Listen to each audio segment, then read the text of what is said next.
Hey, it's Ryan Cairns again. Apparently, Dr. Flanagan thought my patient interview was a little boring, so I decided to make a mnemonic for the common signs and symptoms that women will present with PCOS to primary care setting.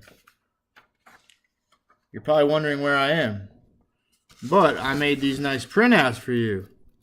MASH, metabolic syndrome, amenorrhea, sleep apnea, hirsutism, elevated BMI, dyslipidemia. This is my mnemonic I made so that we can remember, as primary care providers, what women will look like when they come and present with PCOS.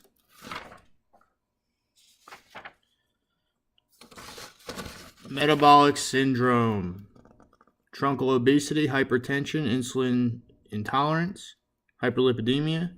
It's also called Syndrome X.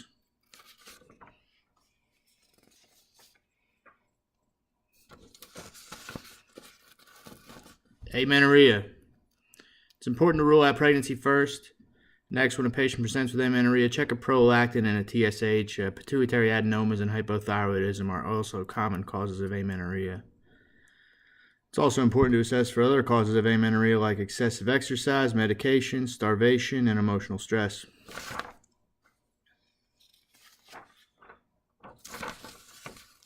Sleep apnea.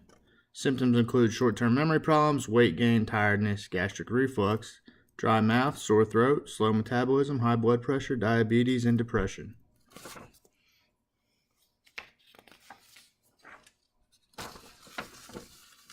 Hirsutism.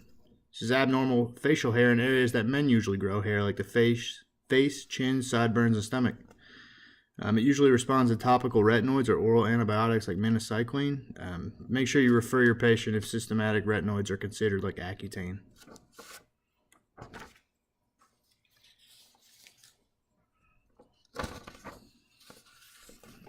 Elevated BMI. Researchers are unsure if obesity is a risk factor for PCOS or if having PCOS causes obesity. Women with PCOS often have a very difficult time losing weight, even with diet and exercise. Sometimes medications or bariatric surgery need to be considered. And this could be the initial complaint that women come seeking care for, so it's just often important for primary care providers to realize that.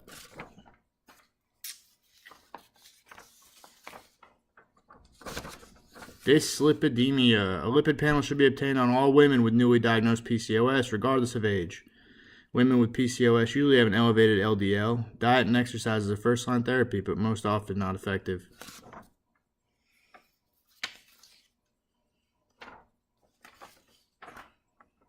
Once again, MASH, metabolic syndrome, amenorrhea, sleep apnea, hirsutism, elevated BMI, and dyslipidemia.